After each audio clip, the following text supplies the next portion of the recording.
Welcome to the Next Level series, where we combine expert strategies with powerful automations to help take your business to the next level. I'm Kim Roth. I'm a business automation strategist and the founder of Allura Connections and Tech Simple Solutions. I spent over 2 decades in corporate IT, and now I'm passionate about proving that powerful automation doesn't have to be complicated. And that's exactly why I created this series. I'm on a mission to help you simplify your software, streamline your systems, and scale without having to hire a huge team. And today I'm thrilled to welcome Dori Durbin. She is a children's book author and illustrator, and she can help you share your expertise through kid sizing your content and creating a children's book. So, Dori, welcome. I'm so glad to have you here. Thank you, Kim. I'm really excited to be here and excited that this is an opportunity that I can talk to people about what I do. Yeah. So, can you share a little bit about your background and how you became a children's book illustrator, coach, author, all of those good things? Yeah, I'd say it was a simple process, Kim, but it wasn't. Yeah. It never is. There's always a Not story behind the story. well, of course, not streamlined at all. So I started off teaching. I was a high school, middle school teacher, loved to teach using children's books to begin with, but always made it a creative process for my students, whatever we were studying. And basically, over the course of time, I found that that area wasn't where I was excelling, but the creative piece of it was where I was just, I felt good about that creative piece.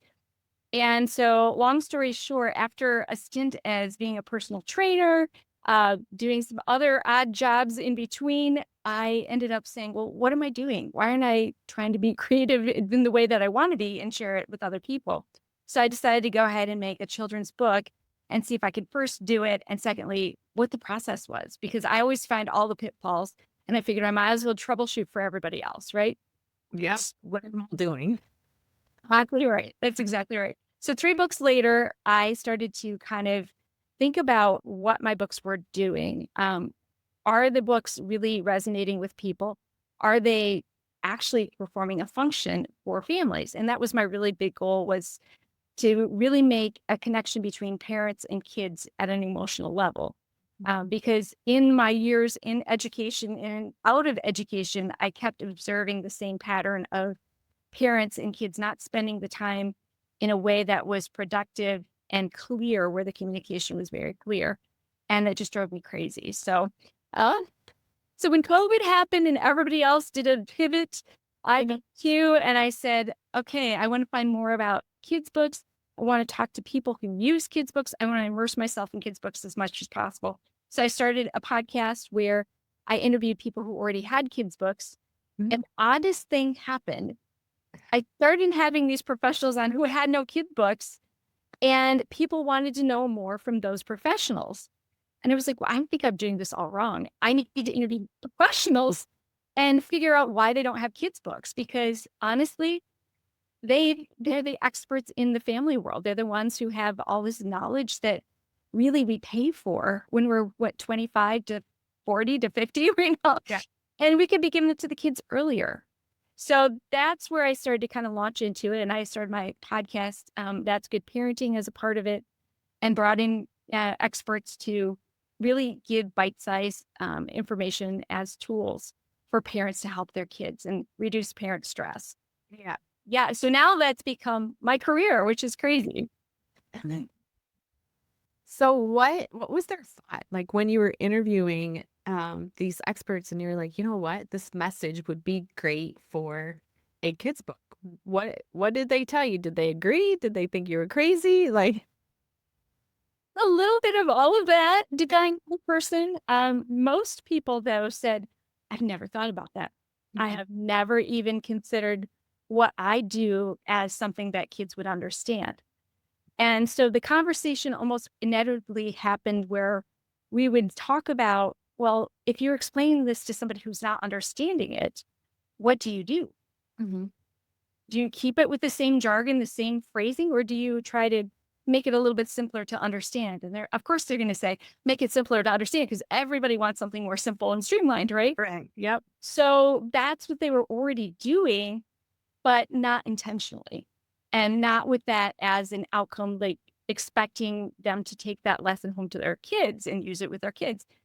Ironically, a lot of the people that I talked to, their clients were parents of some kind or professionals of some kind. And so, it was happening. They just weren't recognizing the process itself. So, yeah. Yeah. So once they have this book, then how do they use it in their business? So how do they use it to reach more people and draw more people to them? Because that's really what, all of us want that have a business is we're trying to figure out how to reach more people and help them or, have them hire us to help them. What were you know, what have you found there? Like what are people doing with the books once they have them? Yeah, it's really interesting. A lot of people, I'm not going to say everybody does the same thing because that's totally not true. However, I will say I'll give you a few examples, Kim, if that will help. Yeah. Um, I have a TEDx speaker who primarily talked to adults. He actually had just wrapped up a TEDx when he reached out to me. We did a graphic novel. That graphic novel was going to be like the end of it, right? He was going to be able to say, "Oh, I have a graphic novel. Now you can talk to your teens." Well, what's happened is a school actually adopted his whole program. So the program that he based his TEDx talk on, the program that we built his graphic novel on, is now being instituted in the school as a foundational piece that everybody knows, everybody understands, and he's using it he's obviously building his platform, but he's reaching an entire school all at one time Yeah. by using the information from his graphic novel. And it's pretty cool. Yeah, and that gives me goosebumps just thinking about the amount of impact he could have, Yeah. like, is huge. I was so excited for him because that's it's an honor anyway, but it's an awesome responsibility to be teaching the staff of the school, be teaching the students of the school, integrating these very simple concepts that ultimately they can talk about when they have discipline issues or motivation issues or just arguments. They're teenagers, they're going to argue. So, all of these things, but they all understand the same platform. They understand the same words, the same terminology, all of it. He's just one example. Yeah. So was it for behavior or communication or, like, can you give us the example of what is program? Yeah, so his program's called Learn, and so it's listen, engage, appreciate, and the N is no. And so, yeah, I got them all. Okay. Right there. What was R? Oh, R, respect. Thank you. Okay. You missed one. So, spell and talk. So basically, he has a lesson, or actually several lessons. He has units for each of those letters. Mhm. It teaches the kids how to, like, say no. No is my favorite one. How to take no and know that it's not a permanent thing. Oh, How to come across with your no in a different way. Just it's all focused on the idea of somebody, quote unquote, rejecting what you're offering or saying, or you putting somebody aside gently, and how you as a person treat people in a positive way, even though that no happened. yeah. So it's a lot of um, I would say moral. I shouldn't say moral. It's more of like an emotional and logical piece that connects so Mhm. that the kids can function better together, and with the teacher. Um, Okay. so yeah, like I said, that was just, one example. I have a lady right now who is a pediatrician and she specializes in food aversion. And so her book is focused on helping kids take the next step in trying new foods.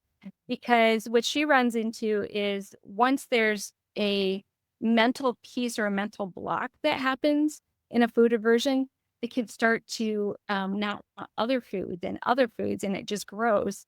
And so having again the understanding of what's going on in the book, and then some simple steps to progress them out of that and to show that other kids are experiencing that too. It's not just them. There are other kids that have done it and they've mastered the ability to go ahead and try new things.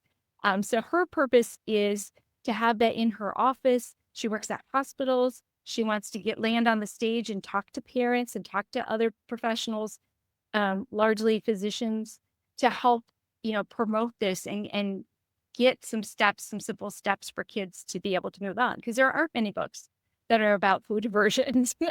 Really, it's either they never eat it or they turn blue at the end. It's not something that they progress to the point where they're succeeding, and that Yeah. she wants to have happen. So, yeah, those are at least a couple examples. So in these examples, like once they have the book, then that becomes the gateway for them to provide more materials. So I know even in my adult like business books, so many of them now are having a QR code. And so that when you scan the QR code, it's taking you over to the author site in order for you to opt into their email list or and then, see what other programs that they offer, whether it's courses like digital courses or digital downloads or um, group programs, possibly. It's one key, like it's one level of your business that can drive people to the next level. So what have you seen people do with their books? Like besides, getting on stages, what are they doing with them inside of their business to grow their business? Yeah. Yes, the QR code is very popular in the children's book world too. Yes, yes, and it usually it goes straight to the website because that's so permanent, but a lot of times they'll have their freebie pop up right away on the website, so that way people sign up. Book funnels, as far as the launches, are very popular, or even we tell them, weeks before the book comes out, you need to get a launch team, and that launch team needs to be excited. And the cool thing is they can help, make decisions whether you use them or not. They can help contribute to the decision making of the covers, of the characters, of, what's on the back of the book. What do you include inside the book? Are there parent resources? All of those pieces that this book becomes a magnet, but it also becomes like this movable business card that kids can share and share with each other and with other families too. I think it's really cool when they set up their launch group. They also, are gaining people to their newsletters. They're sending emails and having touch points with new people. Also, I've seen live Facebook launches where people come in. And so, again, people that you've never met before are watching this. What's going on? Why is so and so on watching this live footage? And you're getting more client potential there as well. So it does take some thinking through, though. It takes thinking through, what is the goal of this book? Is it just to create a book? Usually no, right? So what is the goal? The goal is probably to get new clients, to open up new doors, to speaking gigs, to give them even a higher sense of expertise within their field. But if they're experts in adult field, suddenly they're experts in the kids and family field as well. So yeah, it's very powerful. Yeah. Yeah. Because one thing when you mentioned about the launch, like all of those, all like the book cover, the resources, like all of those make really good engagement posts to draw up excitement and bring people in because everybody loves to give their opinion. Sure. Yeah. I mean, I've been a part of a couple of book launches where friends have launched their books and it gets to the point where I'm like, pick a cover. But I mean, like, and I understand it from their perspective. Like, this is their baby, and so they want the cover that they're gonna have to live with the cover for a while. Yeah. And they want something that's gonna be appealing to their clients, obviously, and their friends and family, but to anybody, Yeah. anybody who's walking. You think about all of the books, even the adult books that are on the shelves, and you stop at a few intentionally because either A, that's what you're looking for, or B, it just looks interesting to you. Yeah. And you think, I'm just gonna pick it up and see what it is. Yeah, right. Yeah. Yeah. Then take a lot of weight in the real world for sure. Yeah. And then with having like a book funnel or a way to collect emails and names, like the other pieces that you can connect with that is information. So you could ask them, are they a parent? Are they a teacher? do, kind of what ages are your kids? Are they in the, 0 to 5 or 6 to 10, or are they teenagers? Like all of the information that you can get by inviting people over to just fill out a form and, give you some information that will let you provide additional resources for them because you know for sure who you're attracting into Yeah. your business. Well, and one other piece of that too is that information you can use towards workshops, towards programs, towards free offers, all of those things that we're always racking our brains out and asking chat for, right? Yeah, yeah. So dump it into chat and then ask. But it valuable information that really gives you an idea if you were even on target for what you're offering. Yeah. Yeah. Yep. Yeah. I mean, because how many times do we think we have a good idea and we've went through a whole lot of work to build an offer or, build something with this idea, and then we go to launch it and people are like, "Hey, what are you doing? Like, we don't want that. We wanted this over here." You're like, "Well, I could teach that, but I thought you already had that." So being able to get that information from the people in your circle, yeah, provide them that next piece in their journey with you. I mean, because once you have them, like, you want them to stick around. I will say writing kids' books can be a little bit addictive for people. The whole series going. Nice. Yes. And I mean, that's where usually people start too, is they have so many ideas and so much content. Like if you're working from, I have one class and I have an email, it's almost easier in some ways to figure that out yourself. But then when you have multiple stages that you have information on, it's hard to sort through what's your favorite baby, right? And even trying to figure out, well, where does this go if I do this one book? What does that look like down the road? Because what I've noticed with a lot of experts, they have so much good content that builds on itself that you start with one book and then you start to think, well, that got them in the door. What will keep them coming?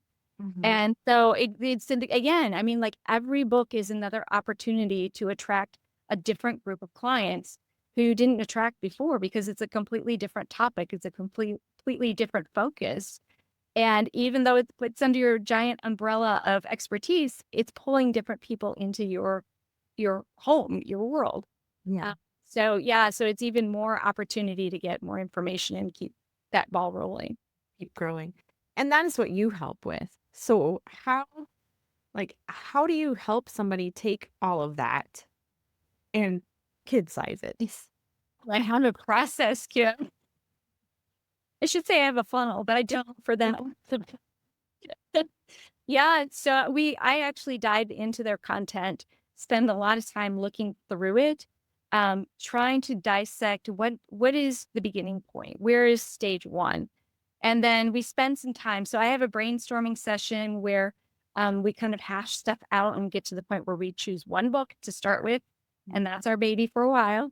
And then when we go into a book mapping session, the book mapping session is okay. Now that I've got this great idea, what does that look like over the next 6 months? What do I need to do? What are you doing? What am I doing? How does this all look? Because I do the illustration, the coaching, and then help them publish it on Amazon and Ingram. And then once we decide that after the book mapping, then we start in on the coaching. And we always start with the kid's character first, because who do you get attached to in a children's book? Not the scenery. Cool. Usually it's the main character who's going through the trauma or the situation. And so we want it to be a character that is just so endearing that they want to read more about them and relate to them in some way, of course. And then we go into the story creation, the editing, the creation of all the pages and all the minor characters is almost second to the last, because then at the end we go into the publishing piece. The really cool thing we're going to start doing, and you'll be the first to know this, Kim. Yeah. Okay. We're going to start a That's Good Parenting Club. Oh, And the club will let parents help to choose the books. If the author's willing to do this, they'll yeah. help them choose the books, help them make choices with the author along the way. So they're kind of like our special guest critics. Yeah. also can help us determine whether this is a book that their kids would even be interested in and even read. So Yeah. that's something that is part of it's a part of the process I had before, but now it's intentionally being put in and letting parents have some say in that too. Yeah. And that's a valuable piece. Um, Especially, if you're thinking about, I know I had talked to somebody a while back and he had created a lot of little mini courses and, in order to, help kids, teenagers learn more about, and I'm not sure, like government, like it's just government. So they could learn more about government. And I was sitting there with my kid and I asked him, I said, "Would you watch this?" He's like, "No." So his target was off. It was great content, really good stuff. But like the kids, like your average high school kid doesn't, they're not going to watch it. So he needed to bring in, I think, some characters and different things to like really make it fun. Yeah. Yeah. If it's all text heavy, nobody likes to read just text heavy stuff. Yeah. We really don't. I mean, you look at our emails that we do now or chunks, right? It's not even full paragraphs anymore because we Oh, don't. Yeah. and what about time? Slow. Yeah. I was thinking like, oh, I was taught you had to have at least 3 sentences in one paragraph. And yes, but it where we are, I guess, in the world today is our attention span is so quick and there's so much content, so much information that like having a great idea is super, but we still have to keep people engaged. Right. And that's where, yeah, like the characters come in, the pace of everything comes in. It's important. Yeah. Yeah. So I'm guessing that everybody has a kid book inside of them. So right? Like we all have ideas and content that could be brought down to that kid size level and really teach something when they're younger. In order for it to not be, I don't know if foreign is the right word, but like, as we grow up and then we kind of brush it aside or we don't even think about it, things that we learn in our 20s and we're like, why didn't we ever learn that when we were little? Yeah. I think you're right. I think everybody has at some point in their life they've said, "Oh, that would be a good kids book." Yeah. Well, and we don't typically act on it because we're afraid it's not that good or we don't have the time. We don't know where to start. We just kind of push it aside like it's probably or maybe it's already been done. And I try to encourage people like your voice, your story, personal story always comes through in the kid's book and it's going to resonate with different people.